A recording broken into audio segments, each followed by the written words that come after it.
Hey everybody, my name is Brenda Tringali. I am a professional organizer and owner of At Your Fingertips Organizing in Myrtle Beach, South Carolina. So I want to tell you a story. I had a really frustrating thing happen to me recently. I wanted a bag, one of my reusable bags. So I opened up my closet door where I keep them, and my bag of bags literally fell on top of my head. Now, I was upset because the system that I had used for years stopped working. Why? Because I had too many bags. So I decided to do something about it. Now, there are a lot of resources out there that talk about how to declutter. They talk about the process. My videos will be different. Not only will I talk about how to declutter, however, I'm going to talk about the F word, and that is how it feels.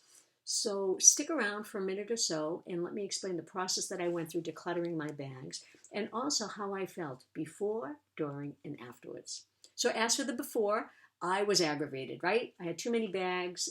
They fell on my head. I was not a happy camper. So I decided to finally purge them.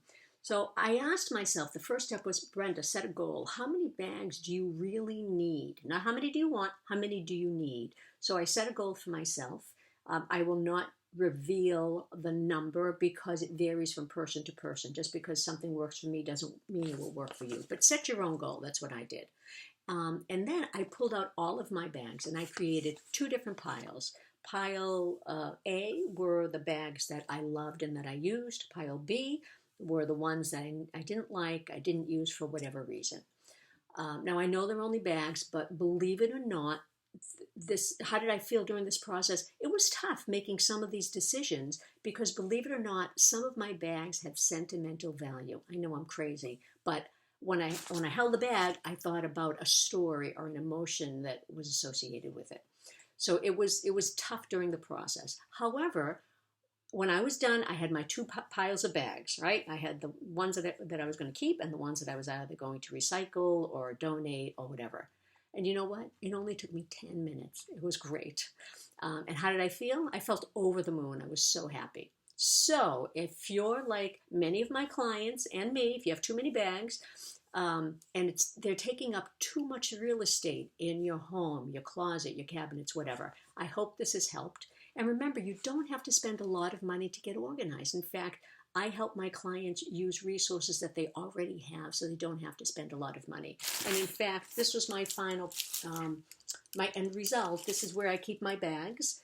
And it worked out perfectly. I happened to get an Amazon delivery that day, and this was perfect. No longer do I keep my bags in a bag. I keep them in a cardboard box, so it's sturdy. It won't fall on top of my head. It sits beautifully on the shelf, and I am a happy camper. And because I'm a happy camper, my husband is a happy camper. So anyway, so to make sure you don't miss any of my videos, please follow me on either Facebook, LinkedIn, or YouTube, my three favorite platforms.